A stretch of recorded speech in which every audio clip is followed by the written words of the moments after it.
Hello, everybody, and welcome back into another edition of our THW playoff preview shows here at the Hockey Writers.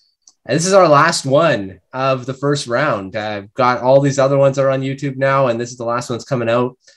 This is the Nashville Predators versus the Colorado Avalanche. And this one came right down to the wire. Last day of the regular season. It looked like Nashville was going to play Calgary. And then all of a sudden, Arizona decided to play a really good game and come back from a 4-0 deficit and win. And that messed up everything. And here we are. So I've got a couple writers, Kerry Collins that covers the Colorado Avalanche, and Shawn Wilken, who covers the Nashville Predators. So they're going to give some insight on this series. Thanks, guys, for coming on the show and help setting up this series. Yeah, no problem. Yeah, so it's going to be good, I think. I mean, it may have been better. We'll talk about the goaltending later on here if Saros was playing, but we'll see. They're going to have to run with what they have. Let's start out with just to set up this series a bit. The Nashville Predators actually ended up winning the season series 3-1, although two of those wins were in overtime or a shootout. So, I mean, that's none of that in the playoffs. It's you play until you win. So, that 3-1 is maybe a bit misleading. So the Colorado Avalanche on the power play were 5 for 17. The Preds were 5 for 16. Pretty much the special teams were about the same. Leading goal scorers were all over the place, although you pretty expect the guys that are at the top. Cale Makar, who's probably is one of the best defensemen in the NHL in points, 2 goals and 7 points in the season series. You got Miko Rantanen with 4 goals. Kadri had 6 assists. Landeskog had a couple assists, but who you don't see in that list is MacKinnon. He's not wasn't in a big point getter in that series, in the season series at least. Look on the Predators side, a lot more spread out. You got Roman Josi leading the way with 2 goals and 6 points. Of course, he was the top guy, 96 points, I believe, this season, which is unheard of in the modern era. You got Forsberg with a couple goals, and then you go down the line. Duchene had 4 goals, 4 assists for Granlund, Sissons, Kerry. This is all spread out scoring. So we'll see if that comes into play in the series. But let's start out with a big matchup. I mean, the Nashville Predators have quite a few goal scorers this year. You got Matt Duchene, who's come on from that big contract and now looks like what they wanted when they signed him to that big contract.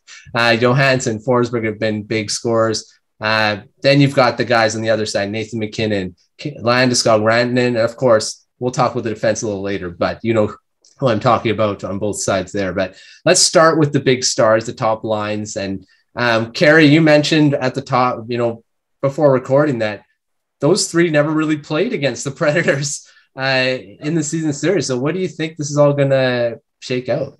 I mean, they've played a lot together, clearly. It just happened that those 3 did not line up in any of the games against Nashville. And I mean, Rantanen did just fine. I think he had 4 goals in those 4 games and everything. It's just, MacKinnon was out super early. Landeskog's been out super late. And, sprinkle a few more missing Rantanen games in there too, a little bit at the end. But when those guys are on, they're totally on. And it seems like they got everybody back on their heels. And it's going to be interesting to see just because they haven't played with Landeskog since March 10th, I think was his last game. And I mean, that's a long time. And there's a misconception. It seems like that people, this isn't like a video game where you just plug them back in and they get to do everything that they are used to. I mean, it takes a little bit to get those, those skates going again. And I just think that they're, for years, the Avalanche have gone as that line goes, and they absolutely need it against this team. I mean, like you said at the top there, Nashville won 3 of the games, overtime or not. They can go punch for punch with the offense that Nashville or that Colorado. Nashville can go punch for punch with Colorado in the offense. I mean, that last overtime game they just played here last week, that was a great game. It was like a playoff game. I don't think either of them thought they were going to be playing each other again this quick. But, I mean, you talk about these 2 big head-to-head lines, it's a huge deal just because which Landeskog are you going to get? They absolutely have to have him. I mean, he scored 30 goals this year in like 50 games. And McKinnon's going to be there whether he gets the assists or not, although he struggled against this team. But those guys are going to have to set the tone for Colorado in this, because it's a 1-8 matchup. But in every game that Nashville played against Colorado this year, they looked, they were right with them. I mean, some teams change the way they play. These guys do not. So in order for, on the Colorado side, that top line is going to have to set the tone for them. And because the top line that's lining up across from them is every bit as potent. I mean, they got a couple 40 goal scorers. So, I mean, they're going to absolutely have to need them, and that chemistry is going to have to come back real quick. Yeah, well, let's talk about Predators offense, Shawn. You're looking at guys that have rejuvenated their seasons. You got Matt Duchene, Johansen has, both these guys signed huge contracts. A couple of seasons ago, they haven't really met up to it until this season. They've been really good. And then Forsberg has had a ridiculous season as well. What do you think this offense, how they can match up against the Avalanche, who would arguably probably the best offense in the West? Looking at the start of the season, they had their down years, Johansen, Duchene, as you mentioned. They had a rough start to their tenure with Nashville, but going to the season, we had a bunch of players turn it around. I mean, Duchene hit 43 for the first time in his career. He posted career highs across the board. Johansen came close. I think it was 4 or 5 points off his career highs. Granlund, pretty close to his career highs as well. Looking at the top 6, I mean, these are all players that had tremendous turnaround seasons. Filip Forsberg stayed relatively healthy throughout the season, and that's been a problem the past couple of years.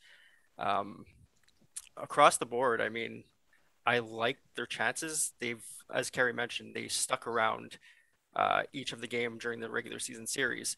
So I think if they can hold that up through the postseason, they have a good chance. But I like the way Colorado plays in the postseason. I think they're built for that kind of style of game. They played definitely tough, and they have depth throughout the first 3 lines. So it's going to be a tough matchup. But I think if Nashville sticks to their game, plays a relatively disciplined style, which has been a problem all season long, I think they match up quite well. And I'm really interested in seeing how the top guys pair off, because we saw in the regular season they did well, but it all comes down to the postseason where it really matters. And I guess we'll see. We will see, and that seems to be a fact. We'll see with a lot of these series. We'll see how it all goes on. But one guy I want to focus on just before we get to the defense is Tanner Jeannot. He's built for this playoff. So how he plays, he's built for this type of hockey. Shawn, how have you liked his game this year? And do you think he can have a huge factor on this series? Oh, as you mentioned, he's definitely built for this kind of game. And it's going to be the first time we see him in the postseason. So Nashville Predators fans are super excited. But I want to pay more focus on that line as a whole. I mean, the Herd line with Colton Sissons and Jakob Trenin, they've been dominant the entire season. And it's a big reason why Jeannot was able to hit 24, leading all rookies in goals. So it's the entire line that I think has it working right now. And Jeannot's like, I wouldn't say he's the full package, but he's as close as you can get. He can score goals. He plays a physical style. He can drop the gloves. And he's going to be one of those players that you really are going to look out for during the postseason. And I think with the top 6 going with the offense, it's really going to come down to the secondary scoring of that third line. I think that's going to make the big difference. Yeah, we'll see. Kerry, do you think the Avalanche have anyone that can match him, or a third line that can match that third line in the playoffs? The Avalanche do have some depth, but do they have anyone that can, go pound for pound for Jeannot if he starts just running around and he's players like that have been a pain in that Colorado's neck for the last half a decade. Jordan Greenway is another guy that just causes them so many problems because I mean there's just no one to move him around. It's like he's and Jeannot starts throwing himself around and he can score, and that's what makes him so dangerous. And like you talked about, that entire line, they've had depth scoring all year, getting great seasons from guys like Valeri Nichushkin. I mean, just a big, huge year for him. He's only a few years removed from scoring 0 goals as a left wing in the NHL, for a whole season. And it's like, you've got those kind of players that cause them problems. They can usually, with their defensive core, slow down some of the higher octane lines or top lines and stuff. But it's once you get into the depth and guys like that and lines like that can score and don't back down from anybody, that's what's caused them problems. They don't really have that guy that's, going to fight. Whereas Jeannot probably has 120 penalty minutes this year, and they're all from fighting, it seems like. It's not like he's some crazy undisciplined player. He's just not going to back down from you. And usually when it's the guys that will get into that get sucked into that stuff, it's MacKinnon and Landeskog. If it's not Curtis McDermott, but I mean, we can go into that. He's just a liability in other ways on the ice. But, trading Jeannot for a guy like Landeskog or a guy like MacKinnon, any team will take that trade, get him off the ice for a while. And I'm glad that you brought that up when we were going to talk about it, because I think that line is going to be probably an X factor in this series, just because they're going to need to get it from somewhere when those other, just like every playoff team, look at Braden Point and stuff for Tampa. It's like, you've got to get that. And those guys are set up. They play with a lot of confidence and a lot of jam, and they are tough to, slow down. Does Colorado have a guy, their depth is kind of built on speed. Guys like Logan O'Connor, guys like JT Kuemper and, Nichushkin and stuff can really get moving. But when Jeannot hits people, it sounds different. It sounds different on the boards. And that is a thing that, that's an underestimated quality. Like, everybody knows where he is and stuff. And like, that is a line that it's always going to be able to get everybody else going. And they need to either slow that down or hit with them, because usually they don't have to hit with anybody. They just skate around them. And that goes from the top defensive pairing all the way down to the third, fourth line guys like Logan O'Connor. And that's one of the X factors for the series for me is, do they have somebody that can, stand up to that line or skate with that line and everything, because they can suck you in, get you a little distracted and off your game. And if you're pulling guys like Landeskog or even Nichushkin or a Kadri off the ice, it's that just opens it up more for guys like Duchene, who have just absolutely owned the Avalanche since he left.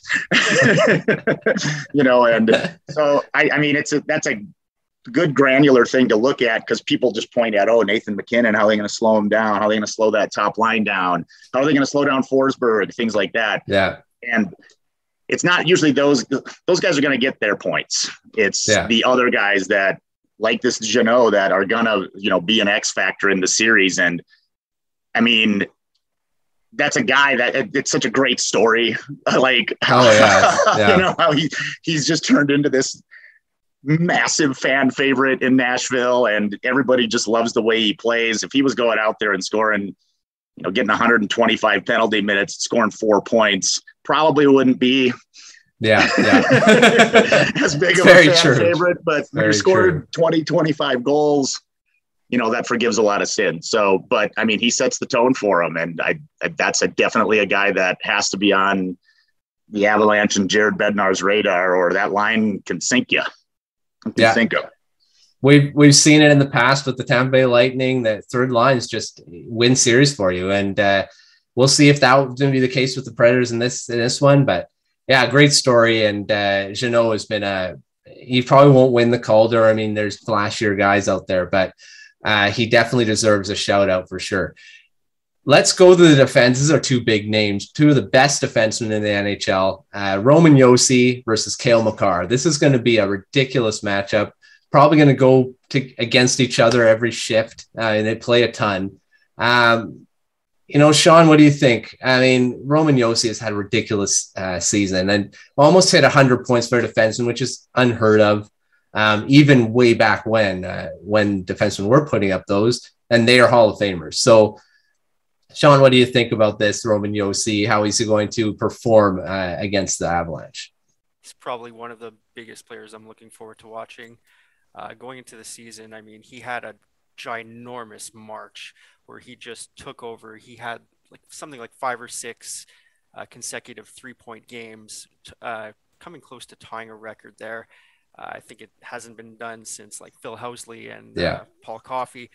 So I'm looking forward to that matchup, especially against Cale Makar. I think you're right that they will kind of be matched up together.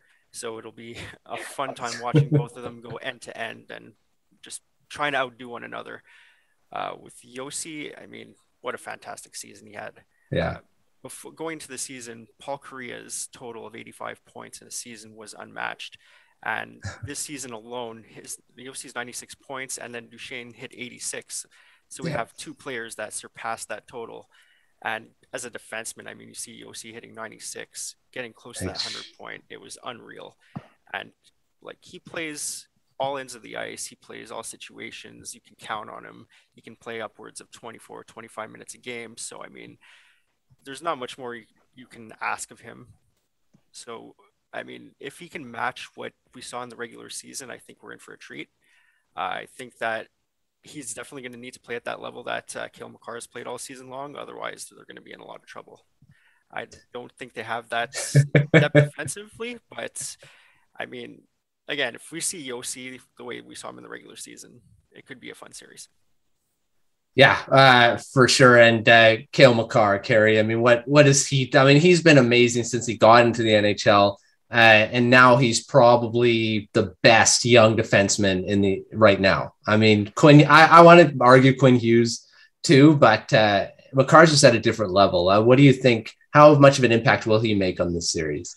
Yeah, I mean, like Shawn said, when you're talking about comparing both of these defensemen to dudes like Phil Housley and Paul Coffey, that's some pretty lofty air you're putting them in.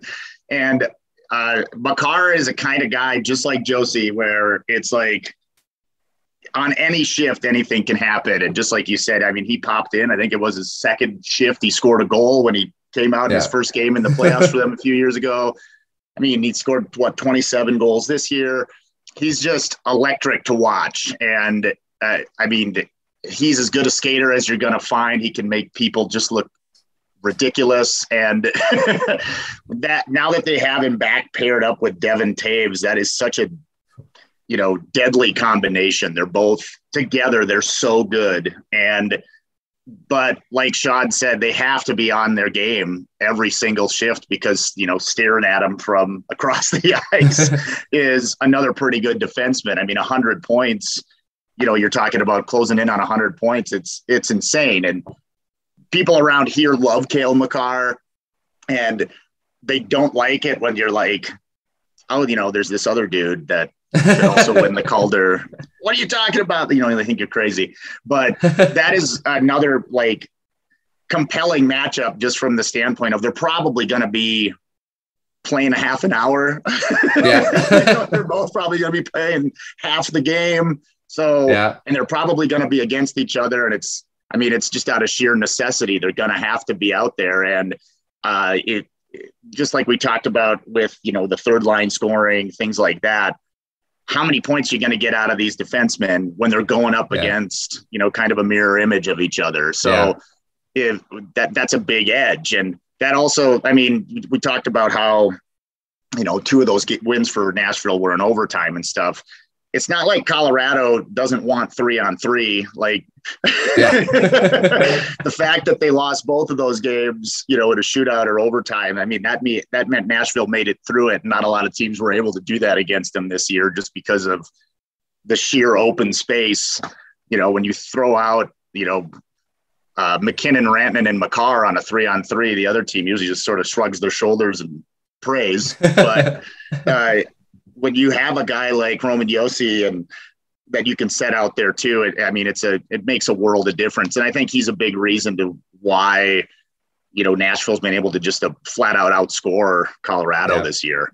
And it's a big deal. I mean, it's a huge matchup. And you talk about some of these matchups like that top line and then these top defensemen, and you're like, this is a 1-8 matchup.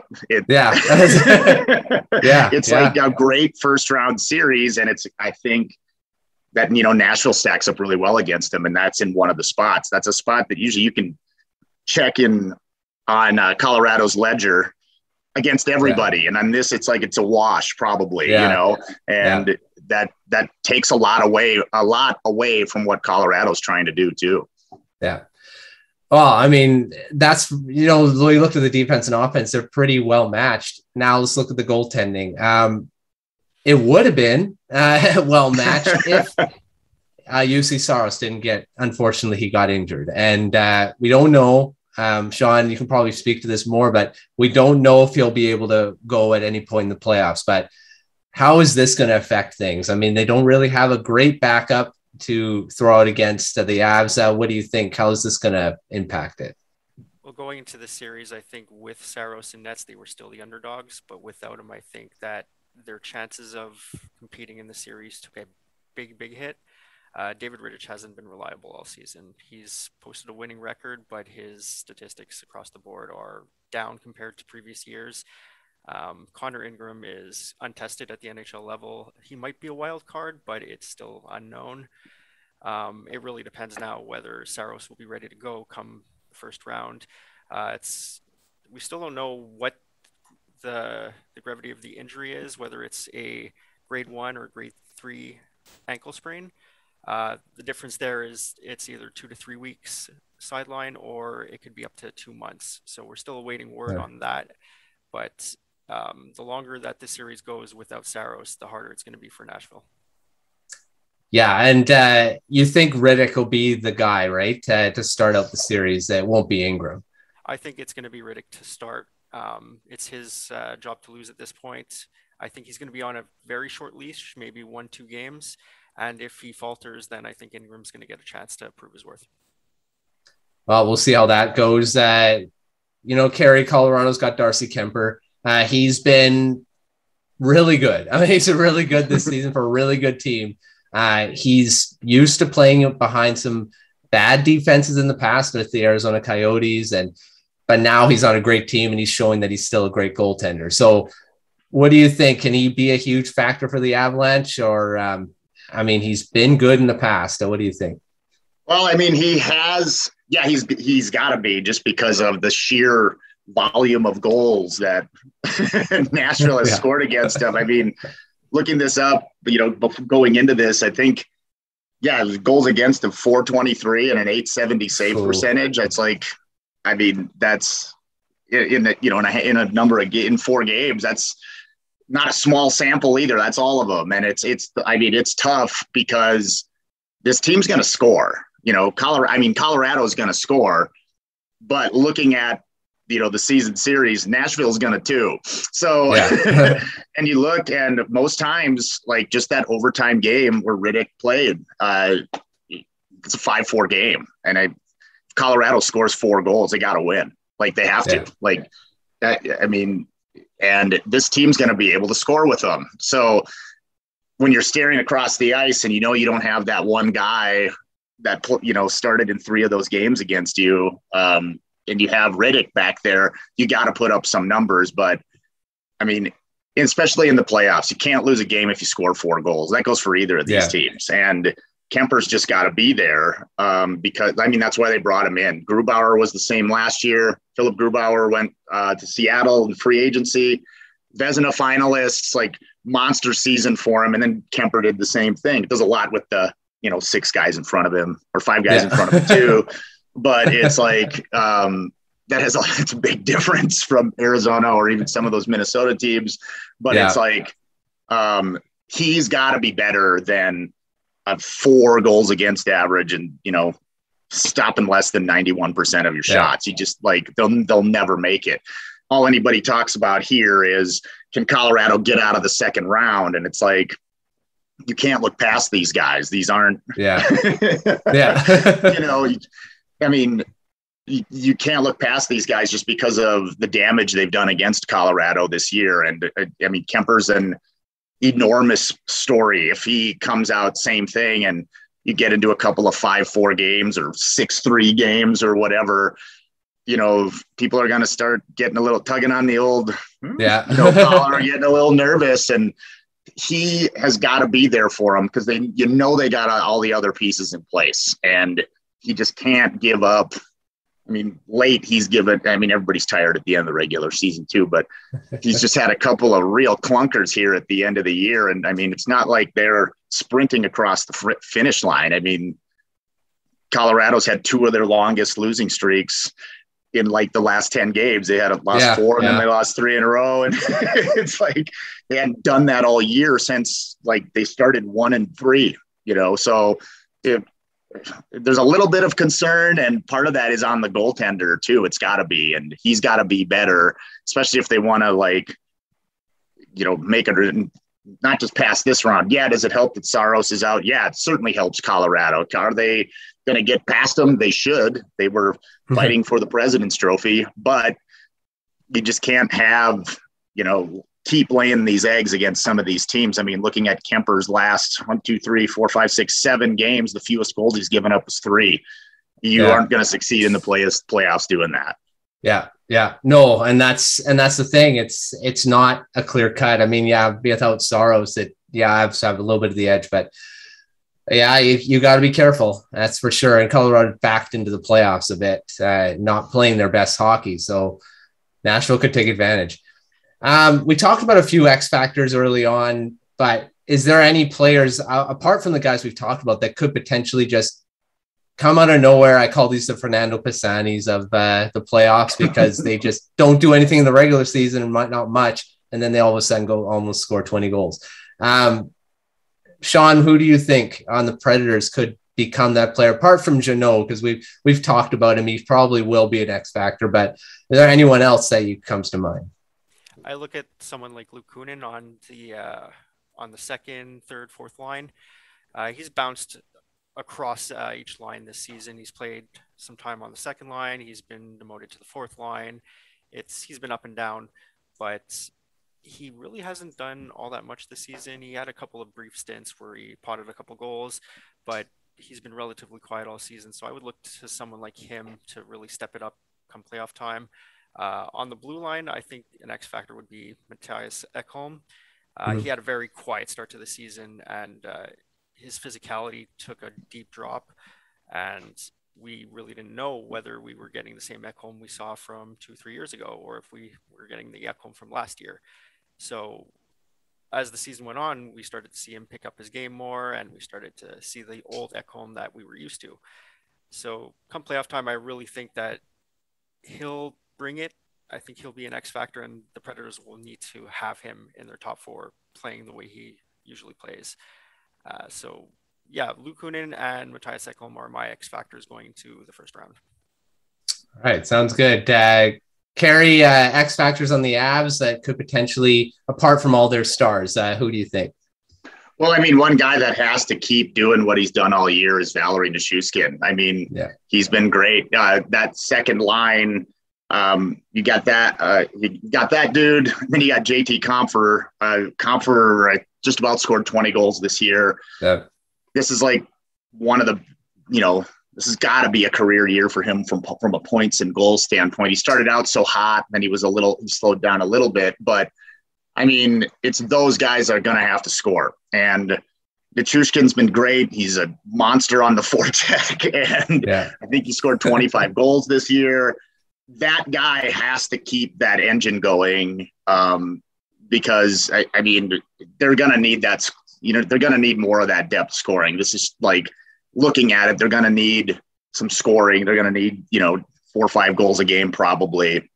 And that's just a lot of heavy lifting for just that top line. So you're going to need that guy for sure. And a guy like JT Kuemper, like we talked about with these, depth scoring guys have to be there. There's going to have to be some guy that pops up out of nowhere or, or at least steps up his game a little bit.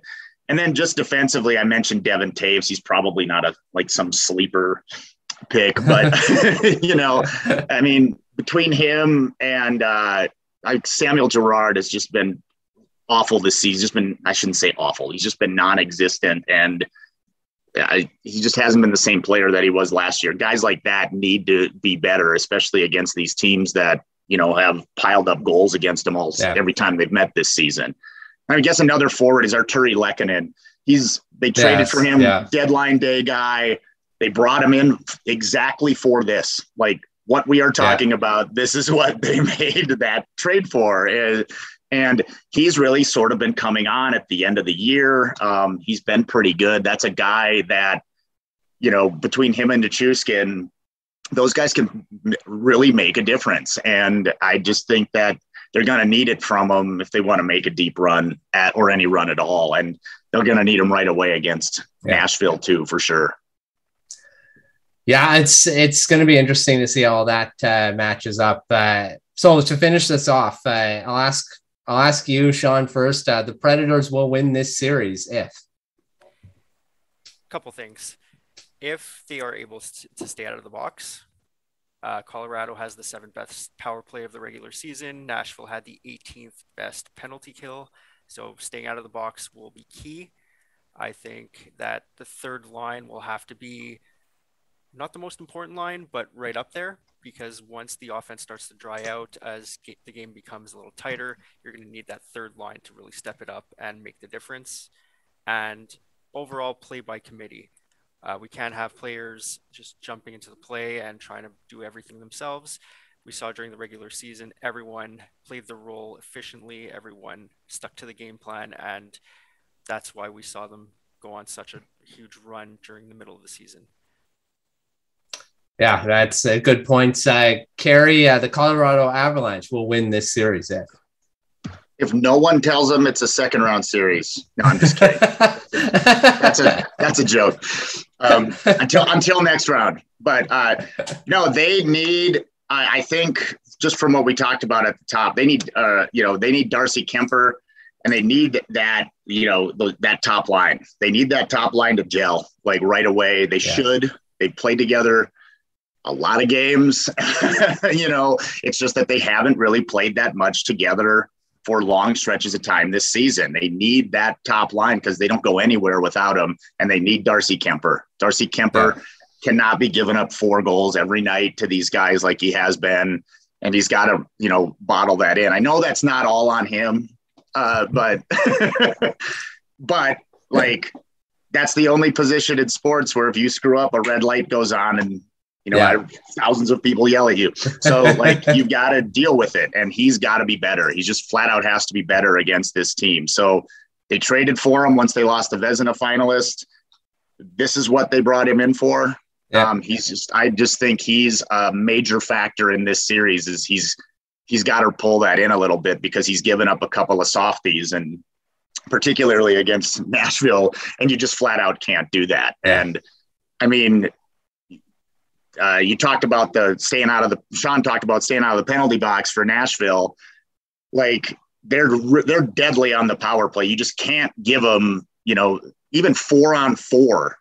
They have such a huge advantage against other teams just because, they can flat out fly. And if you give them that extra space by pulling those 2 dudes off, it usually, it bites other teams back. So if Colorado, same thing, can stay out of the box, take advantage of those times when, Nashville does, that's a huge advantage for them. But it all comes down to, in this series, for me at least, I think it all comes down to Kuemper. They're going to get their goals, but Nashville has shown that they can too. And he's got to be he's got to be that last line of defense because I mean, it's really, there's not going to be those chances, like in the shootout or in overtime, like you said. The games are going to be close. They always are. And he's just got to make sure that he's not, leaking in 4 or 5 goals a night. Yeah. Goaltending is going to be massive. It's massive in any series. You can't go through anything without good goaltending. So let's finish this off. Some final predictions. Kerry, we'll start with you. Who's going to win this series? And what's the series going to end as? And then who's going to score the series winning goal? I seriously thought with Saros that this might be like a huge upset series. I think that is such a big difference. And I mean, I think Colorado's going to win the series. It's not like they're going to sweep them or stomp through them like they have the first round the last couple of years. I think it probably goes a while. I think it probably goes 6 games. I actually wouldn't be surprised if, Nashville, took this to 7. And it was the same thing when we talked about, we all thought they were playing Dallas. Well, they struggled against Dallas too. So like they were going to have some trouble in the first round, no matter what. And I just think that, after last year and then at the talk before this year and stuff, for the last couple of years, it's been Stanley Cup or bust for these guys. And they ran into Vegas the Vegas buzzsaw that started in game 3 for whatever reason last year. And then I think Colorado wins this. I don't think it's going to be as easy as everybody says. Oh, it's the 8 seed. They're the 1 seed. They almost won the President's Trophy. Let's see what happens in the next couple of rounds. I think it's going to go a few games, and I do think Colorado wins it though. And I think it's losing that goaltender. It's so tough because he was good against him this year. But as far as the game-winning goals and stuff, I think Nathan MacKinnon has been wringing his hands for this series.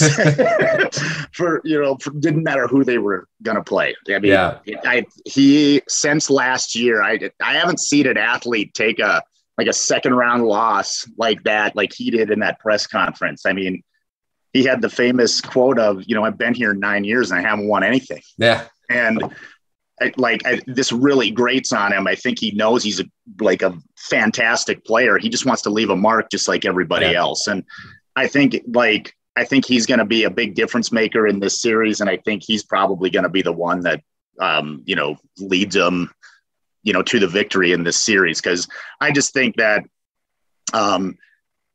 it's going to be hard for them to overcome unless Saros can come back somehow. That's just such a huge loss. Cause he was really good all year.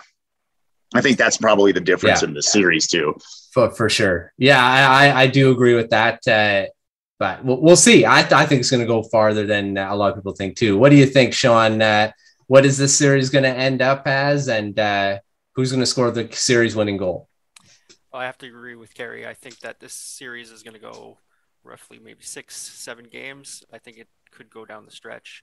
I think with Saros in nets, I had Nashville in 7. Without him, I think this does go to Colorado in 6 games. I'd be happy with 7 games.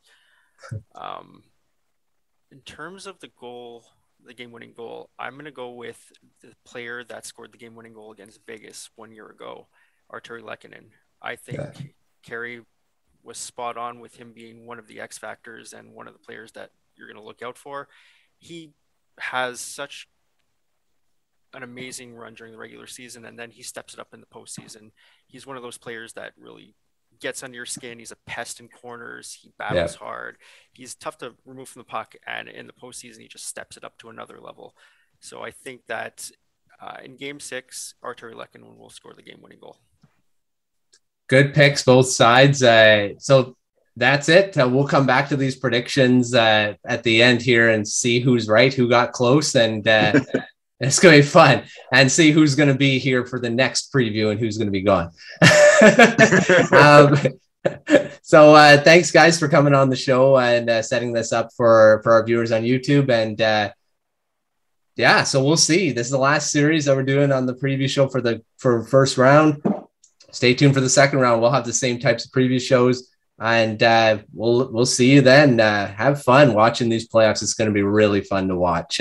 We'll see you next time, and make sure you're following Kerry and Shawn on thehockeyredditch.com. They're going to be covering this series extensively from game 1 to whatever it ends at. So follow us on Twitter, Facebook, and subscribe to this YouTube channel. And thanks for watching all our previews up to this point, and stay tuned for more, and we'll see you next time.